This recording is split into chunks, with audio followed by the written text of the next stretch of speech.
Olá, sejam todos muito bem-vindos a mais uma edição da Revista Espírita. Esse mês, a revista de maio de 1859.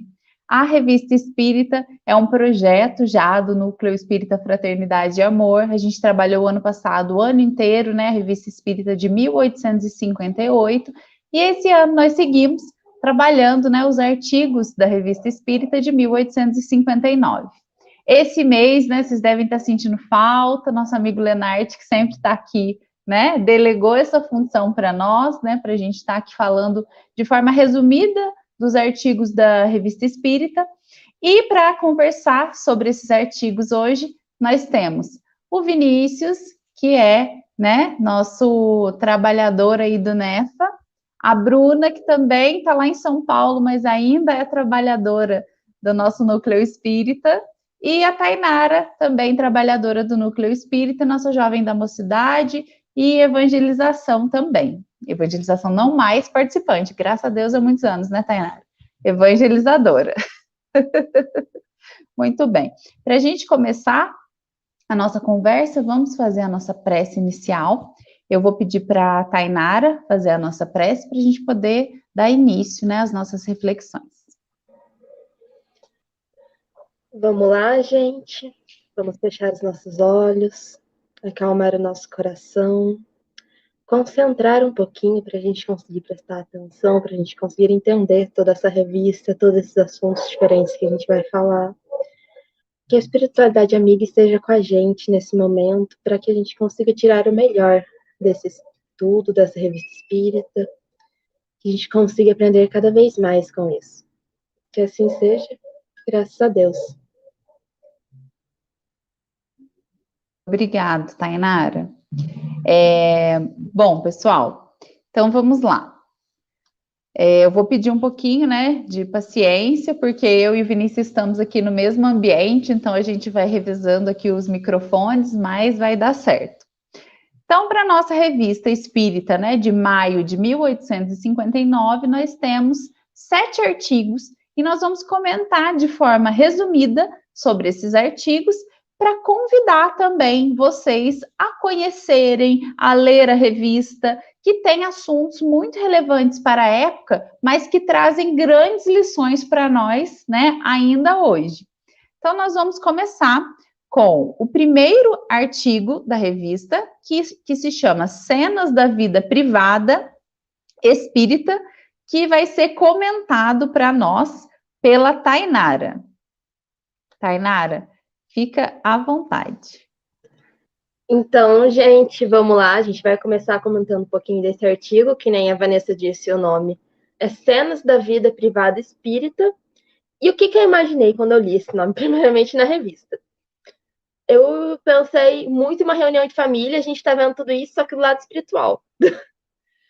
E é algo um pouco diferente disso, mas do mesmo jeito é bem semelhante à nossa realidade, porque é diferente do que a gente vê normalmente, que a gente recebe comunicações de espíritos superiores.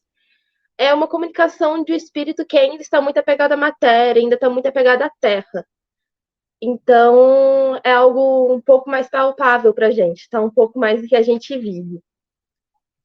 E para começar falando, esse espírito, ele se comunica com um médium, e esse médium, ele era um antigo colega de escola, porém esse médium não lembrava quem que era esse espírito, nem quando esse espírito se apresentou. Esse espírito se apresenta como Pierre Le Flamand. E depois foi comprovada a existência desse garoto, ele realmente existiu, foram procurar, porque esse espírito deu informações para acharem eles. Então, a conversa começa com o espírito perguntando se o médium não lembrava dele, o médium fala que não sabe nem quem que é, e o espírito já na lata pergunta, você não lembra da surra que você tomou na escola? Você não lembra de algum momento assim?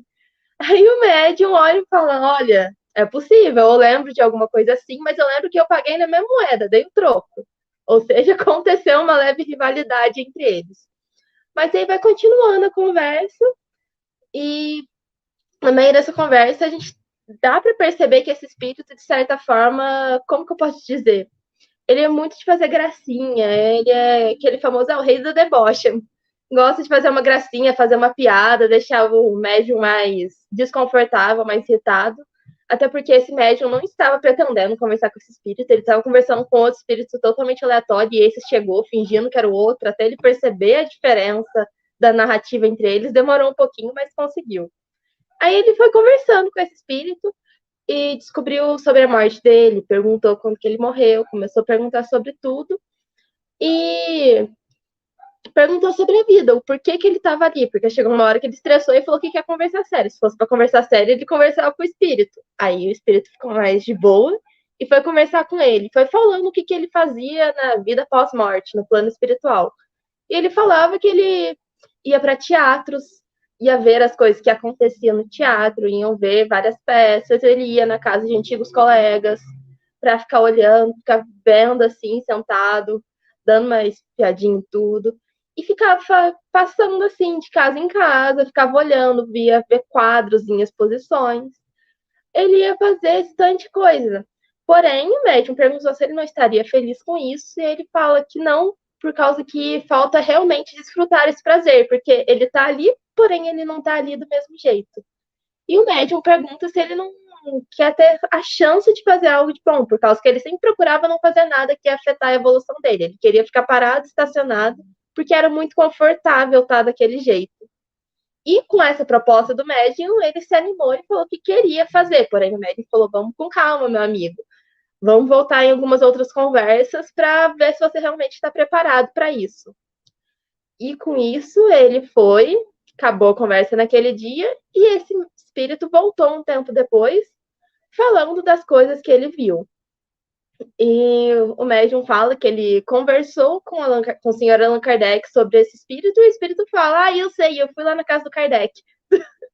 Ele apareceu lá e ele queria ver o que acontecia lá, e ele testemunhou uma reunião que Kardec estava fazendo, ele viu Kardec escrevendo em vários espíritos em volta do Kardec, e ele foi testemunhando tudo que ele foi aprendendo, tudo que ele foi ouvindo, e ele falou que ele deu uma fala importante, que ele falou que ele não conseguia falar e nem passar todas as informações para esse médium, tudo que ele escutou, porque tinha um espírito que estava acompanhando ele agora, que meio que censurava ele, não deixava ele falar. Que a gente pode se assemelhar com o mentor, assim, por se dizer que estava assim: olha, calma, não faz isso. Aí, tanto que discutiram se o espírito era um espírito bom ou um espírito mau, e chegaram à conclusão que provavelmente era um espírito bom, porque ele atrapalhava na hora que ele ia falar umas tolices, na hora que ele ia fazer piadinha. Ele estava ali para ajudar a manter a paz. E eles comparavam que o espírito podia ser o espírito do falecido pai dele também, porque tinha muito esse olhar, muito esse negócio de tentar guiar, que do mesmo jeito que ele dava um olhar meio irritado para o espírito quando ele ia fazer alguma besteira, ele dava um olhar de ternura quando ele ia fazer alguma coisa certa. Então eles foram conversando bastante sobre isso e indo conversando sobre como foi com Kardec, foram tendo essa conversa. Aí o espírito do nada, depois disso, falar com o Kardec, falou: eu também fiz uma coisa muito legal. Eu parei um assalto, eu evitei um assalto. E ele conta como ele evitou um assalto, que infelizmente ele não conseguiu mudar toda a situação, mas ele conseguiu dar uma ajudada, e esse médium pegou a confiança nesse espírito e deu uma missão para ele ter a chance de fazer o bem também. E ele estava super animado com isso. E essa missão, ela está escrita na Revista Espírita de 1859. Em maio, eu espero que vocês vão lá ver qual que foi essa missão, que é muito interessante também. E também ver tudo mais detalhado sobre como ele parou o assalto, como foi ele vendo a reunião de Kardec, que é algo muito legal de se ver. Muito bacana, né, Tainara? Sim. É muito legal, eu gostei muito desse artigo, porque ele traz para nós uma realidade muito nossa. A gente tem essa ilusão de, nossa, morri, virei outra pessoa. Não, ele continuou sendo ele, né? Fazendo as coisas dele, que diziam respeito a ele. Sim, o espírito tem até uma fala que o médium pergunta se ele não melhorou nada depois daquela onda de deboche que ele teve. Ele falou: não, continuo sendo o mesmo que eu fui quando estava em vida, continuo sendo a mesma pessoa que eu estava quando eu estava vivo. Agora eu só sou espírito, mas é a mesma coisa. Ah, muito Eu bacana. achei legal também a gente perceber que só as coisas materiais não são suficientes. Porque ele passou tanto tempo, ele ia no teatro, ele ia no cinema, a gente pensa na gente hoje, vou morrer e não vou saber o final da série, do seriado que eu tava assistindo. E como é que eu vou fazer? Eu vou ter que voltar para poder descobrir, mas tipo, descobrir e aí? eu vou procurar outra série depois de morto? Como é que vai ser? Só isso não satisfaz a gente precisa ir além, realmente, precisa buscar algo além do que a matéria nos oferece. Eu achei isso bem legal de perceber também no relato. O espírito fala, né, em alguns momentos que ele estava satisfeito, tipo, ele estava se divertindo, mas que ele carregava algo dentro dele como que uma angústia, que ele não conseguia decifrar o que era, né? E era a falta de algo, de um motivo real, né, na vida dele, que seria, né, um trabalho ali no bem, que ele teve a oportunidade de fazer, e vocês, né, podem terminar a leitura desse artigo da Revista Espírita para descobrir qual trabalho esse espírito recebeu. Muito bacana. Bom, vamos continuar para o nosso segundo artigo, que é Música de Além Túmulo. Vai falar de Mozart e Chopin. E quem vai falar para a gente um pouquinho sobre esse artigo é o Vinícius. Vinícius, fica à vontade. Como a Vanessa disse, né, nesse artigo teremos, então, a presença aqui de Mozart e Chopin, e o começo desse artigo, ele traz que através da mediunidade do senhor Brian Dorgerval, ele recebe um fragmento de uma sonata que seria trazido por Mozart. Então, Mozart, né, já desencarnado, através da mediunidade desse médium, teria passado para ele esse fragmento de sonata. Porém, para Kardec, né, estudioso e gostava de comprovar, para ele conseguir comprovar que realmente esse fragmento era de Mozart, ele chama, né, pessoas conhecedoras dessa arte musical e apresenta esse fragmento sem falar de onde teria vindo. E as pessoas, esses conhecedores, né, esses estudiosos da música, eles reconhecem uma semelhança muito grande com os trabalhos deixados por Mozart quando encarnados. Depois também eles fazem uma sessão na Sociedade Parisiense, né, que eles estudavam espiritismo. Ali eles chamam, né, uma pianista, a senhorita Davans, que era ela aluna, né, de Chopin, então uma pessoa muito dedicada ali no piano, e ela também faz essa interpretação desse trecho trazido pelo médium, e todos também reconhecem uma semelhança. Depois ela apresenta outra sonata de Mozart, deixado quando encarnado, e todos veem ali que realmente tem uma semelhança muito grande, porém essa trazida pelo médium seria muito melhor, né? Teriam ali, toca mais, né, o íntimo, uma coisa mais fina. E depois também ela faz uma apresentação da arte de Chopin, né? Então Kardec, com essas duas coisas na mão, né, a Chopin e Mozart, ele resolve fazer a invocação, sendo a primeira invocação a de Mozart, e só para a gente conhecer um pouquinho, pelo menos eu mesmo já não tinha tanto conhecimento, conhece por cima, né, quem foi. Mozart nasceu na Áustria em 1756, ele era o sétimo filho, ele foi o último filho de seus pais, né, e desses 7 filhos, apenas ele e sua irmã conseguiram sobreviver à infância. O pai dele era um violinista, e o pai dele, por ter conhecimento musical, viu o seu filho ali um potencial muito grande, uma habilidade muito grande com a música, e começa desde pequeno a passar para ele, né, a estudar a música com seu filho. E aos 5 anos de idade, Mozart já faz sua primeira composição. Eu, com 5 anos, malemar brincava, né? O cara já está fazendo composição. E durante a encarnação de Mozart, ele deixou mais de 600 obras. Então, agora eu vou passar para vocês algumas das perguntas que Kardec fez. A primeira foi: reconheceis como tendo sido por vós ditado o trecho que acabamos de ouvir? Quer dizer, essa melodia, esse fragmento trazido, foi você mesmo que trouxe?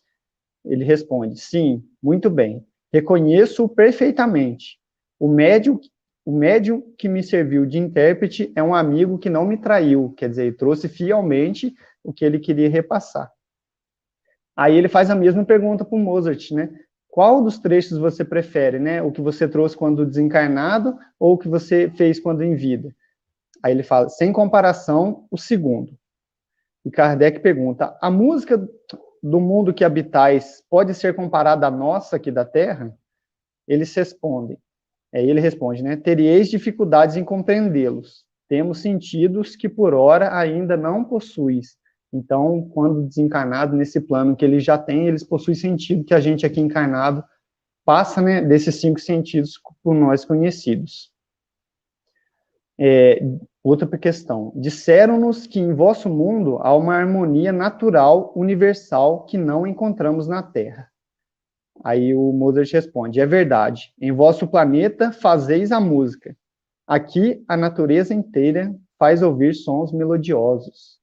Quer dizer, então, o que a gente acha que para nós aqui encarnados é uma calmaria, né? A gente procurar um canto, uma natureza, lá é muito mais sublime do que isso. Aí Kardec pergunta de novo, vossa lembrança está na memória de todo mundo. Poderíeis avaliar o efeito que essas cartas produziam na opinião pública?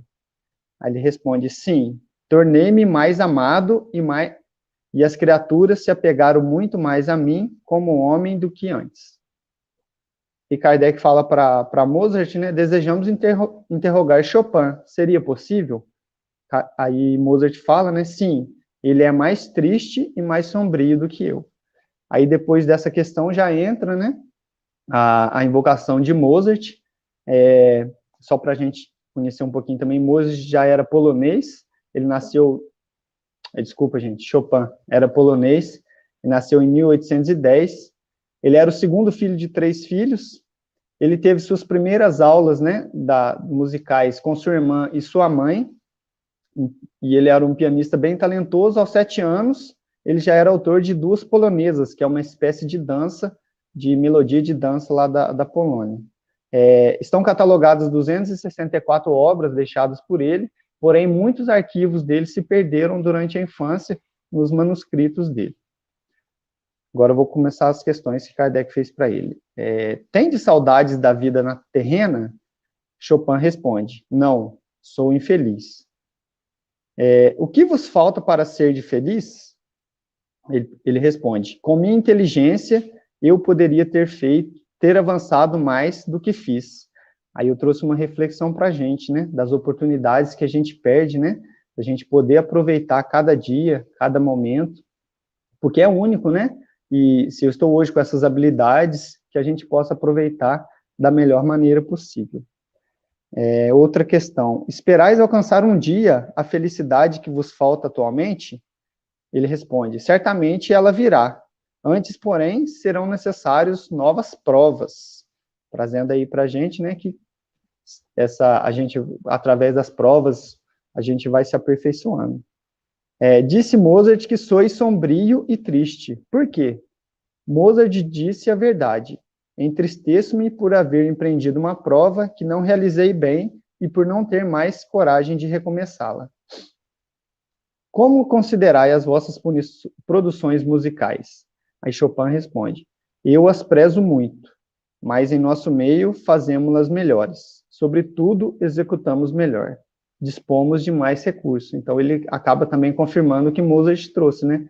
Que quando desencarnado nesse plano, eles têm mais recursos para abrilhantar mais ainda essas melodias.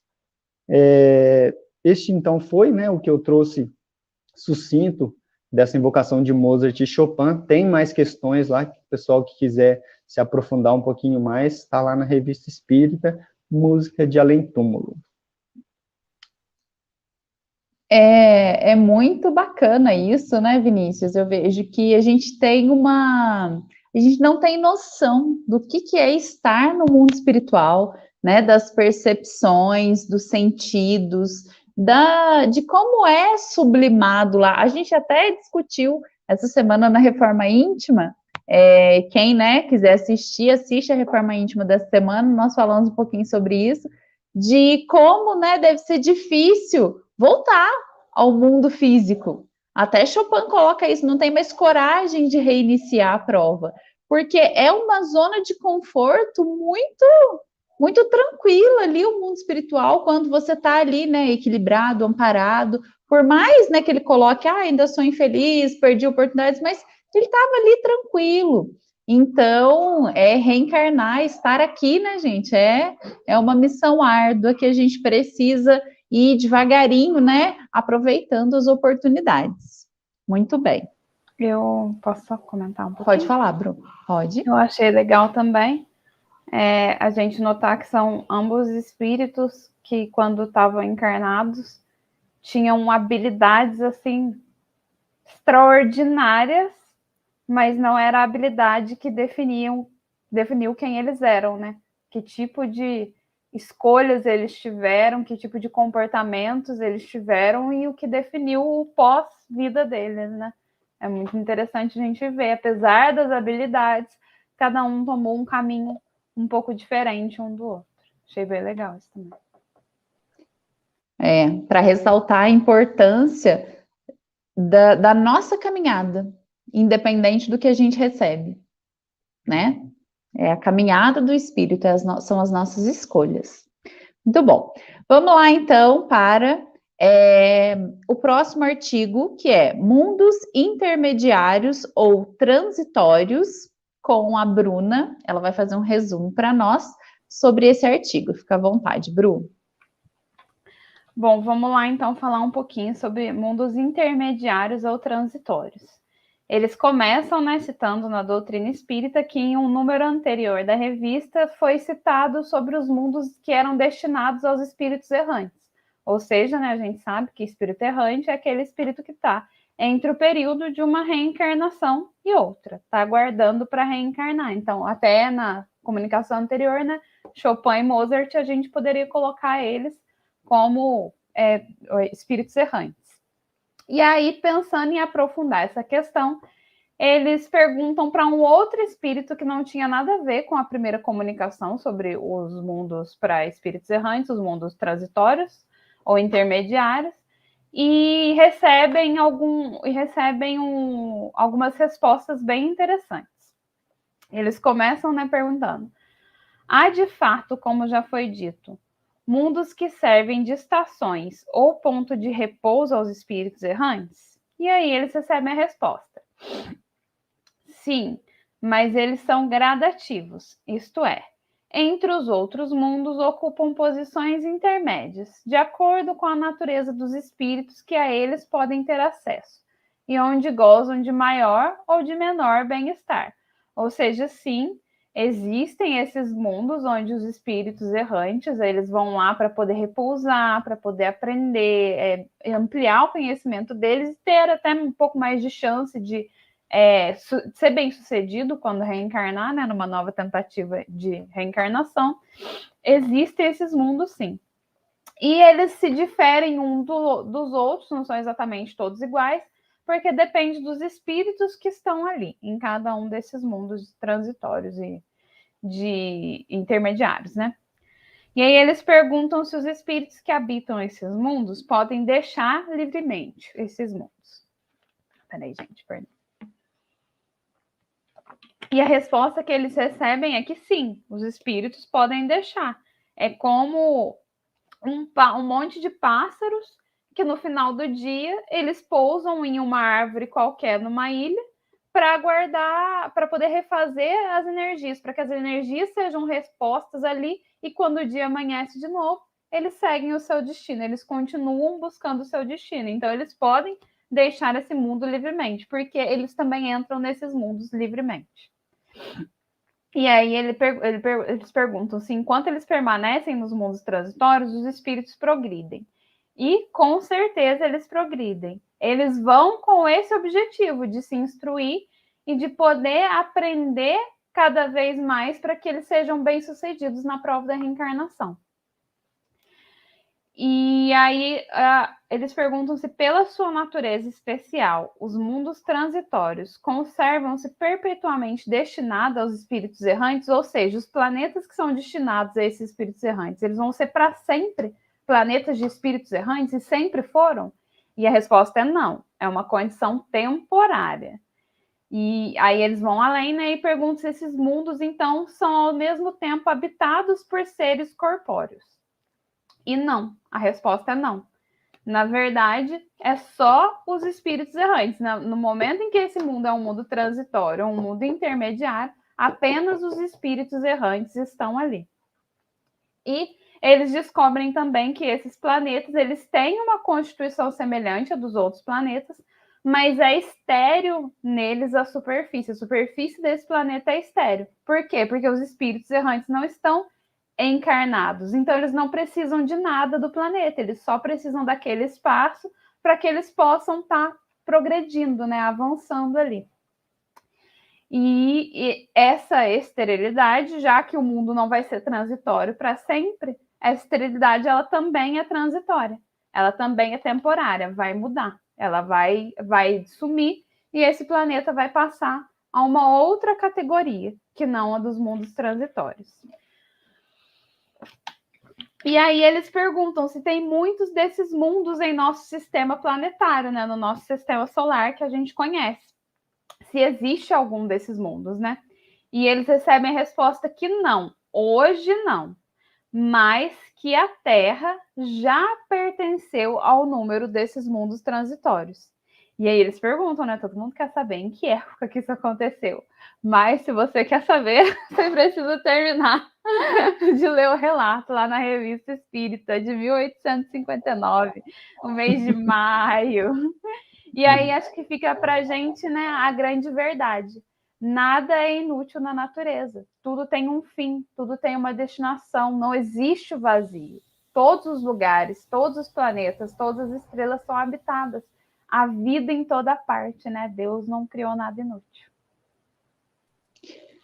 Nossa, que interessante, né, Bru? Eu acho que agora o pessoal vai querer ler a Revista Espírita, porque todo mundo quer saber, né?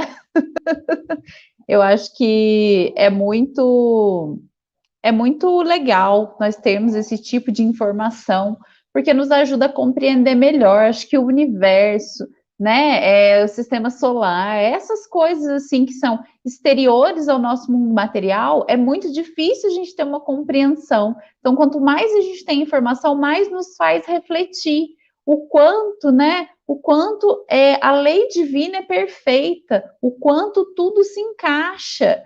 É claro que, se a gente observar dentro de nós, né, nós temos reflexo da lei divina. Ninguém manda o nosso corpo funcionar, mas ele funciona.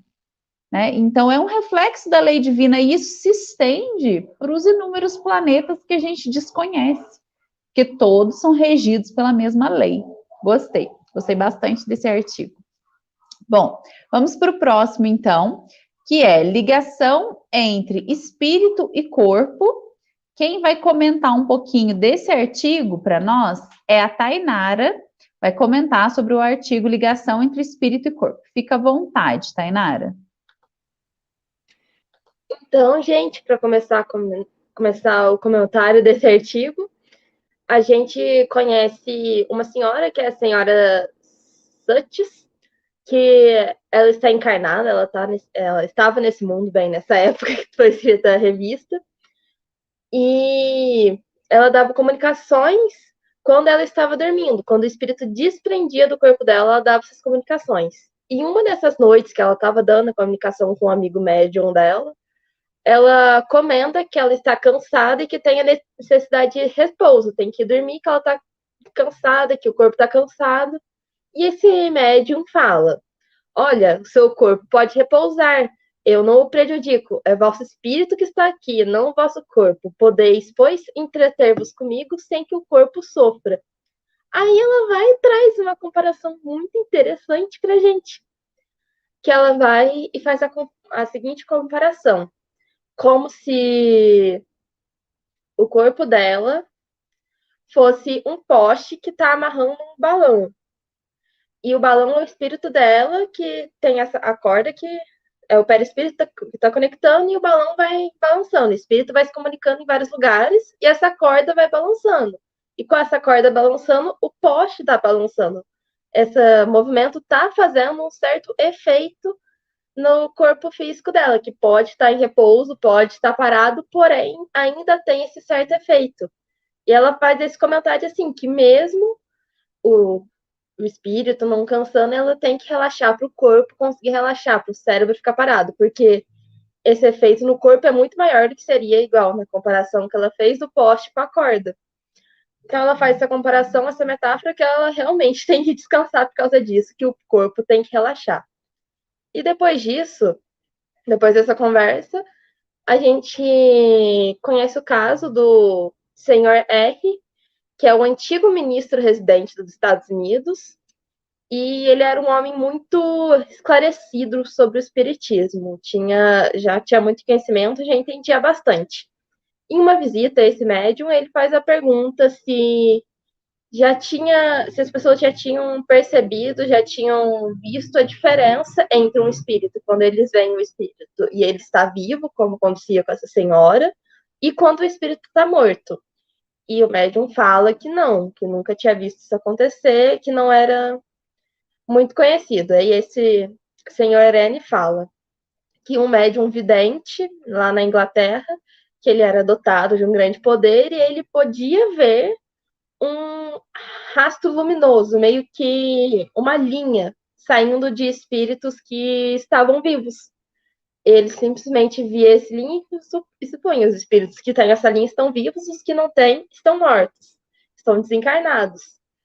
Então, o que a gente consegue tirar dessa afirmação? Que essa linha a gente consegue ver, obviamente, que pode ser conectada ao nosso perispírito, que muitas vezes a gente sabe, como a gente está vivo, o nosso perispírito é a nossa conexão entre o corpo e entre o espírito. Então, realmente, faz sentido a gente pensar que quando o espírito está encarnado e está tendo uma comunicação que nem essa senhora, tem o perispírito conectando, tem esse rastro luminoso.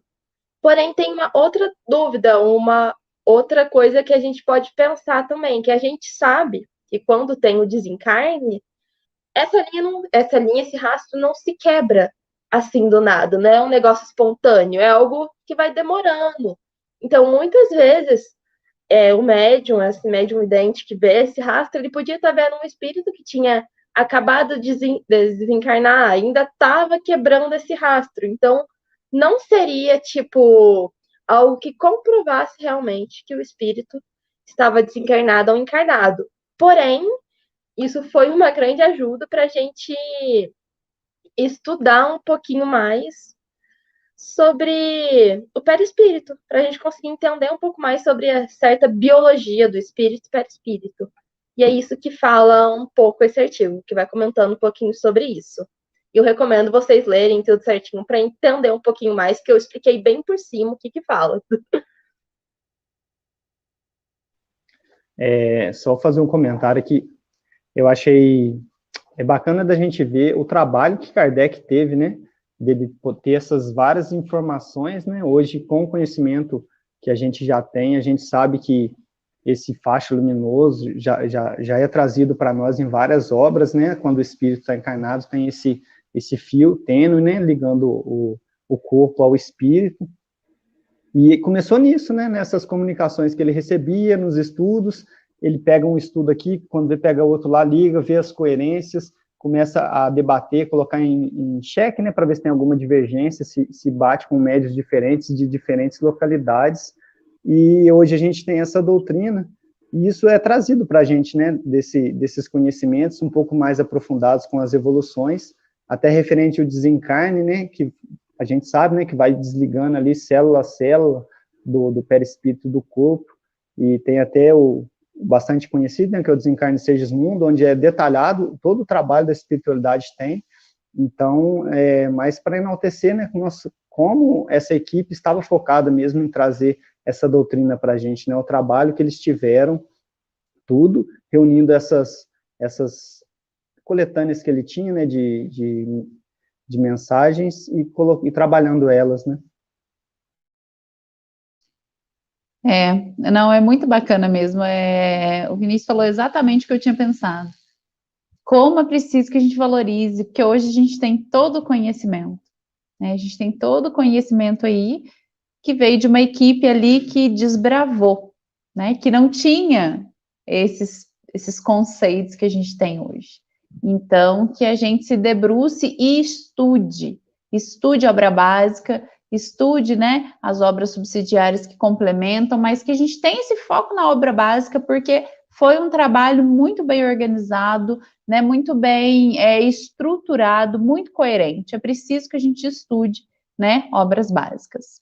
Bom, vamos para o próximo artigo. É um artigo que eu vou falar, e ele se chama Refutação de um Artigo do Universo. Esse próximo artigo da Revista Espírita, ele traz, né, uma argumentação, vamos dizer assim, de Kardec, acerca de um artigo que foi publicado, né, nessa revista Universe, e ele depunha, né, contra o espiritismo, esse artigo, vamos dizer assim. Esse artigo foi publicado por um abade que chamava François Chesnel, e ele representava, né, um alto cargo ali na Igreja Católica, e ele escreve um artigo com um discurso um pouco falacioso, no sentido, né, que ele tenta valorizar algumas características, né, das reuniões que aconteciam na Sociedade de Estudos Parisiense, né, lá em Paris, e ele tenta destacar algumas qualidades, mas ao mesmo tempo ele ataca essas mesmas qualidades, né, em outras frases. Isso, né, é um discurso falacioso. Então, no fim, né, o objetivo dele era desdenhar, né, atestar a superioridade da fé que ele professava ali, né, segundo a opinião dele. Mas como ele foi muito moderado, né, muito conveniente, Kardec já começa o artigo dizendo que ele deixa claro que normalmente ele não se preocupa em responder esses tipos de ataques, né? Porque normalmente contém xingamentos, ofensas e não há argumentos, né, contra essa falta de racionalidade, de razão. Mas esse, em especial, ele merecia uma resposta, porque ele também trazia, né, além da sua moderação, da sua conveniência, ele trazia algumas inverdades, algumas mentiras sobre a doutrina espírita e sobre os trabalhos da Sociedade Espírita Parisiense. Então, Kardec vai comentar, né, um pouquinho desse artigo, e eu vou colocar para vocês, vou fazer como é que eu posso falar? Vou fazer um contraponto, vou colocar alguns pontos do artigo, né, que eram inverdades, e alguns pontos que Kardec defendeu na sua refutação. Então, o artigo, ele compara um pouco mediunidade, diz, né, que a mediunidade daqueles médiuns que trabalhavam na sociedade não era uma mediunidade, era uma forma de magnetismo, de sonambulismo, e ele atesta, né, como se fosse desqualificar a mediunidade com essas características. Ele também subestima um pouco as pessoas que frequentam as reuniões, diz que, né, as reuniões, assim, coisas tão assim, né, sem uma conexão, sem uma racionalidade frequentada por pessoas de tanta cultura, de tanto conhecimento, ele coloca dessa maneira.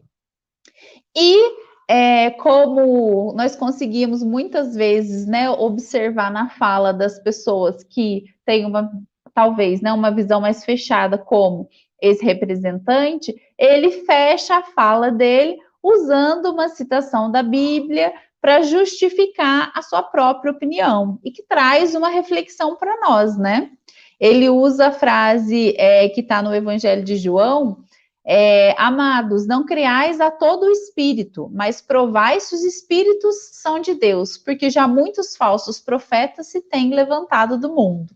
Mas a frase é totalmente aleatória ao contexto, né? Ela realmente está ali para provar um ponto de vista daquela pessoa e traz essa reflexão para a gente, né? Quantas vezes nós usamos da nossa fé para justificar os nossos caprichos?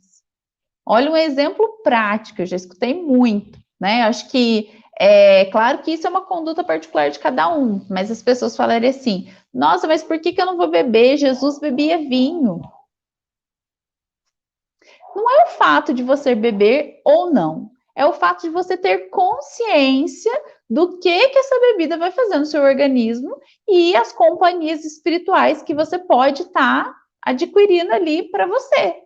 Agora, o que você vai fazer com isso, né? É a conduta particular de cada um, mas não justificar as coisas que nós escolhemos e que são nossa responsabilidade, né? Com aquilo que a gente acredita. E isso é escolha nossa. Então, isso me incomodou um pouquinho no texto, porque é uma coisa que a gente faz, né? Querendo ou não, é uma coisa que a gente faz. E aí, quais são, então, né, as observações de Kardec acerca desse artigo? Ele coloca, né, que como o senhor Chesnel, né, fala que os frequentadores são inteligentes e instruídos, Kardec pressupõe, então, que a doutrina precisa ser lógica e coerente. Caso contrário, essas pessoas não ficariam. Se essas pessoas têm tanta instrução, se não tivesse, né, algo coerente ali, essas pessoas não ficariam. Uma outra coisa que ele coloca na sua justificativa que me chama muita atenção é que Kardec não está ali para provar se o Espiritismo é uma verdade. Ele coloca essa frase: o Espiritismo é uma verdade, só o futuro julgará. Por quê? Porque ele coloca o quê? Que as verdades, elas permanecem. As mentiras, elas se quebram com o passar do tempo, mas as verdades permanecem. Então, eu achei muito interessante para a gente observar essa postura de Kardec, ainda mais nos dias de hoje, quando nós temos posturas tão extremistas e tão cegas naquilo que acreditam, nas pessoas que validam, né, as suas opiniões. Kardec não queria estar certo. Kardec queria espalhar essa mensagem que era racional, que era coerente, que fazia sentido. Agora, o futuro vai dizer se aquilo é uma verdade, porque se for uma verdade, não vai ser negado por ninguém, né? E ele ressalta uma outra característica que é importante da gente falar: a doutrina espírita não tem criadores ou autoridades, né? O Abade de Chesnel, ele diz, né, que não pode ser uma religião, porque se fosse uma religião teria templos, teria, né, padres, teria dirigentes, e não tem. E ele fala que é exatamente isso, porque a doutrina espírita ela tem um caráter religioso, e isso faz, que ele usa até essa frase que eu achei muito bonita, né? Ninguém ditou a doutrina espírita, mas ao mesmo tempo todos ditaram, porque todos escutaram, todos receberam as mensagens, e ela está aí para todos. Ela não tem preferências nem escolhidos. E isso é muito bacana da gente trazer até hoje para a nossa vivência de movimento espírita. Nós temos cargos no centro espírita, diretoria, presidência, temos, mas é uma questão institucional, né? Nós temos o presidente, mas ele não manda no centro. Ele ajuda a organizar o centro. Não tem ninguém que mande mais que ninguém ali. Todos estão construindo juntos. Que mais que ele fala? E por fim, né, Kardec não quer justificar se o espiritismo é certo ou errado. Ele só quer corrigir as informações equivocadas acerca do trabalho da sociedade espírita e da doutrina espírita. Mais uma vez, Kardec dando um show, né, de argumentação crítica para nós, coisas que hoje a humanidade tem bastante dificuldade, que é discutir sobre um assunto sem atacar o outro. Então, que a gente leia mais a Revista Espírita, aprenda mais com Kardec, né? Como defender pontos sem ser agressivo. Lembrar, né, que é uma linha muito tênue entre lutar, entre aspas, pelo que você acredita ser o certo, pelos seus ideais, e lutar para estar certo, para ser a pessoa que está certa. Tem uma linha muito tênue aí entre um e outro. Pois é, muito bom, Bru. Agora vamos aproveitar que a Bru já está falando, o próximo artigo é o dela, o Livro dos Espíritos entre os Selvagens, e ela vai falar de forma resumida para nós um pouquinho sobre esse artigo. Fica à vontade, Bru. Bom, então vamos lá falar um pouquinho sobre esse artigo da Revista Espírita de maio de 1859.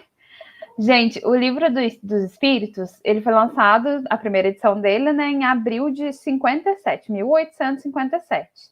E essa Revista Espírita, ela é de maio de 1859, ou seja, ela é 2 anos e 1 mês depois que o Livro dos Espíritos foi lançado pela primeira vez.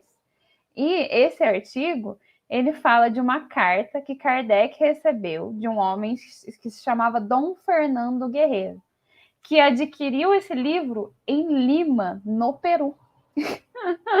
e a gente sabe como é que as coisas aconteciam de forma muito mais lenta naquela época, né? Era 1857, é incrível a gente já ver onde que já estava o Livro dos Espíritos apenas 2 anos depois. E esse homem, ele convivia há mais de 10 anos entre tribos de selvagens nos confins do Peru. Então, na carta, ele vai falar sobre o que ele percebeu em seus anos de convivência com as tribos. Vai contar para Kardec o que ele percebeu. Só um minuto. Ele fala assim, olha, estes povos que chamamos selvagens o são menos do que geralmente se pensa. Se por isso quisermos dizer que eles moram em cabanas em vez de palácios, que não conhecem nossas artes e ciências, que ignoram a etiqueta das pessoas civilizadas, então realmente eles são verdadeiros selvagens. Mas, em relação à inteligência, neles encontramos ideias de uma justeza surpreendente, uma grande finura de observação e sentimentos nobres e elevados. E aí ele vai contando um pouquinho mais sobre os selvagens e fala que devido a toda a história que eles têm com os povos conquistadores, né, com o homem branco, eles mantêm uma aversão insuperável contra o homem branco. Mas, mesmo assim, eles vinculam-se àqueles que parecem ser confiáveis, que mostram para eles que são confiáveis, então eles confiam, eles não automaticamente rejeitam, eles têm essa abertura de confiança. E foi por causa dessa confiança que ele se encontrou por tanto tempo, podendo estar no meio dessas tribos de selvagens. E é engraçado que ele fala que ele sente-se mais seguro lá do que em muitas metrópoles, em grandes cidades. E ele fala que os selvagens da tribo onde ele passou, né, eles ficam tristes quando ele tem que sair, e fazem com que ele prometa que ele vai voltar. E quando ele volta, é uma festa. Toda a tribo faz uma festa porque ele retornou para eles. E aí é muito legal, né? Se perceber como que realmente eles têm essa abertura. E aí o Dom Fernando conta para Kardec que ele resolveu traduzir algumas passagens do Livro dos Espíritos para o Selvagem, porque o conteúdo do Livro dos Espíritos mudou muito a mente dele. E ele queria ver se ajudava também ele, os selvagens. E ele fica, assim, surpreendido com o que ele descobre. Ele diz que eles compreendiam naturalmente muitos conceitos da doutrina, aceitando e até se identificando com o que ele estava lendo para eles. Era como se para eles fosse, nossa, é assim mesmo.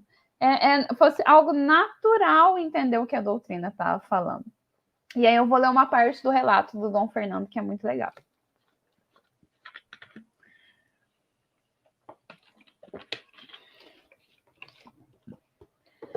A ideia de reviver na Terra lhes parece perfeitamente natural. Certo dia, um deles nos perguntou: quando morremos, poderemos renascer entre os brancos? Certamente, eu respondi. Então, você seria talvez um dos nossos parentes. É possível, continuei. Sem dúvida, então é por isso que você é bom, que nós chamamos tanto? E ele continua. Também é possível. E olha a conclusão que eles chegaram. Então, quando encontrarmos um branco, não devemos lhe fazer mal, porque talvez seja um dos nossos irmãos. Olha que nível de reflexão que esse diálogo com o selvagem alcançou, com apenas alguns ensinamentos. Então, eu acho que o conteúdo desse artigo, dessa carta, vem trazer para a gente essa importância de segurar os nossos pré-julgamentos. A gente julga pela capa, a gente julga o livro pela capa muito, mas não adianta, é o conteúdo que vai revelar quem é que está ali de verdade. A capa é de um selvagem, mas e o conteúdo? Que tipo de espírito está ali? Não tem como a gente saber. Pode ser um espírito não tão evoluído, como pode ser um espírito muito evoluído. A capa não vai dizer nada disso para a gente. E aí, se vocês quiserem saber, então, o que mais ele falou sobre o selvagem, vocês precisam continuar lendo o finalzinho do artigo lá na revista de maio de 1859. Muito bom, Bru. Muito obrigada. É muito, muito legal, né?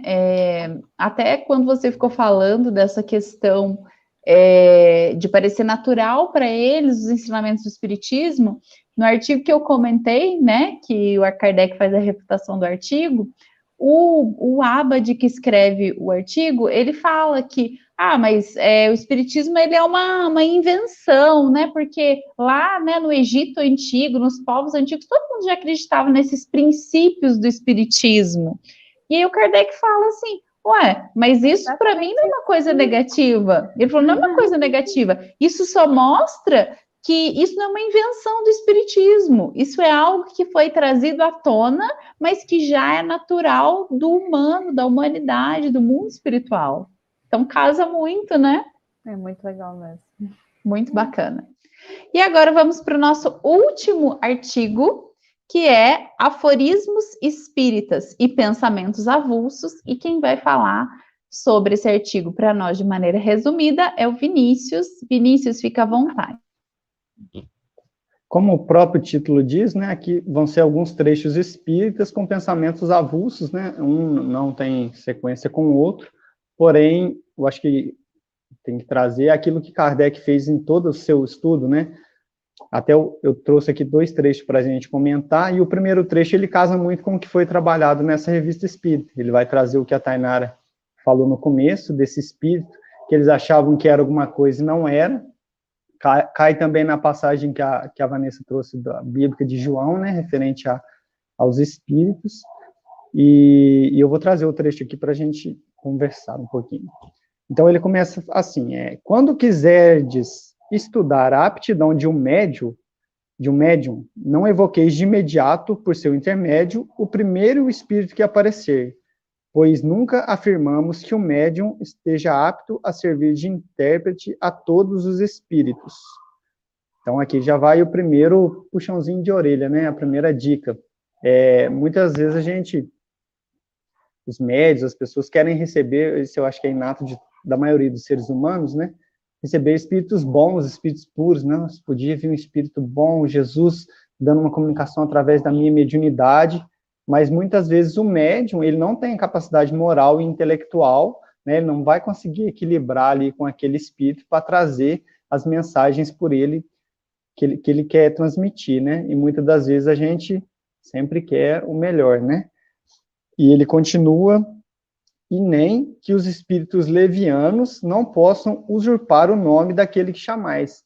Então, muitas vezes a gente fala assim, vamos fazer agora, pedir para Jesus dar a comunicação aqui. E vai aparecer um espírito leviano, um espírito brincalhão, falando que é Jesus, e ele vai trazer uma mensagem que depois, com o estudo, a gente vai ver que não tem nada a ver, e para eles foi motivo de graça, né, de piada, ter feito a gente ali de bobo, né, e a gente está acreditando naquilo. E ele continua. Evocai de preferência o seu espírito familiar, porque este virá sempre. Então, o julgareis por sua linguagem e podereis melhor apreciar a natureza da comunicação que o médium recebe. O que eu destaquei aqui é também referente ao estudo posterior à comunicação, né? Da gente não acreditar sempre que essa comunicação é de determinado espírito, que a gente possa pegar o que esse espírito já tem, que a gente tem de conhecimento, cruzar os dados, né, desse espírito para ver se realmente procede. E eu acho que se fosse nos dias de hoje, né, essa foi uma dica em 1859, se fosse hoje, Kardec falaria para não evocar em casa, né?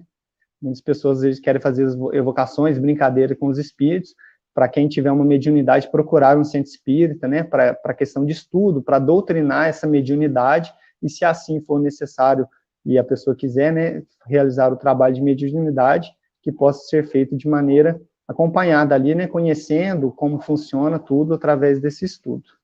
Então, esse é o primeiro artigo que eu trouxe, né, esse primeiro item do tema, e o segundo, como disse, eles são divergentes, né, ele traz, esse é bem curto, ele traz as origens que certos espíritos nos dão pela revelação de pretensas existências anteriores, quer dizer, às vezes o espírito vai falar que eu fui uma coisa no passado, né, que é a minha antiga encarnação, muitas vezes são um meio de sedução e uma tentação para o nosso orgulho, que se envaidece de ter sido tal ou qual personagem.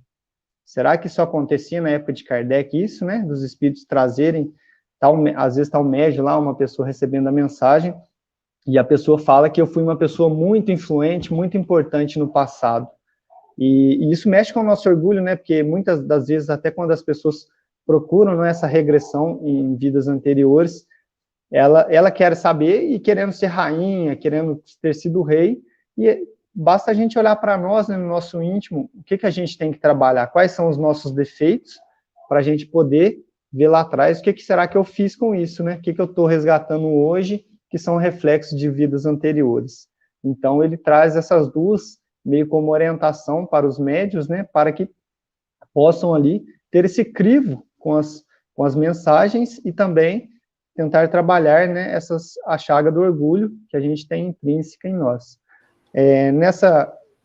Nesse item lá tem várias citações, eu trouxe duas aqui até para não extrapolar o tempo, mas são interessantes, dá para a gente utilizar na nossa atualidade hoje, então fica mais uma vez a dica aí para a leitura desse item da revista. Eu queria fazer um comentário sobre essa segunda, que eu achei interessante, que é válido a gente lembrar que também pode acontecer para o lado contrário, né? Às vezes mostrar por exemplo, você foi uma pessoa muito ruim, você fez muita maldade, mas na verdade com o intuito de fazer a gente acreditar que a gente não vai dar conta, que a gente não vai conseguir superar e que a gente merece mesmo ser triste na vida, que a gente merece que coisas ruins aconteçam com a gente, para que a gente não consiga se levantar. Ficar focado no passado, no que já foi, e esquecer que é o hoje que importa, que é o quem eu sou agora, o que eu tenho agora e o que eu vou fazer a partir de agora que importa. Então, é legal a gente pensar que isso também pode acontecer pro outro lado, né? Não só pela vaidade, mas como tentar destruir também pela tristeza, pela depressão ali, por aquele passado que todo mundo tem. Muito bacana, Bru, a observação. Eu lembrei também um detalhe da história da Tainara, né, que ela contou no geral, mas eu lembrei de quando a gente fez a leitura. Quando o médium propõe para o espírito, né, que vai dar uma tarefa para ele, vai falar com o senhor Kardec sobre uma tarefa, e o espírito depois conta para o médium que ele foi lá no Kardec porque ele ficou observando ele depois que acabou a reunião, viu que o pensamento dele foi no Kardec e foi lá atrás do Kardec. Então a gente não tem noção, né, do que é os espíritos, do que os espíritos conseguem perceber, né, dos nossos pensamentos. A gente tem noção do poder do nosso pensamento. Muito bom, muito bom. Pessoal, alguém tem mais alguma consideração? Fica à vontade se quiser fazer alguma consideração. Não? Então tá bom. Então, vamos finalizar a Revista Espírita de maio de 1859. Nós agradecemos muito, né, todos vocês que estão aqui compartilhando conhecimento com a gente. É muito bom a gente poder levar o espiritismo, né, a muitos lugares, de muitos lugares para muitos lugares. Porque, segundo as palavras de Kardec, o espiritismo não veio de ninguém, ele veio de todos para todos. Então, muito bacana isso. Alguém, né, dos nossos participantes hoje se sente inspirado para fazer a nossa prece final? Eu posso fazer a prece. Por favor, Bru. Vamos fechar os nossos olhos. Respirar com calma, com tranquilidade, sentindo o ar.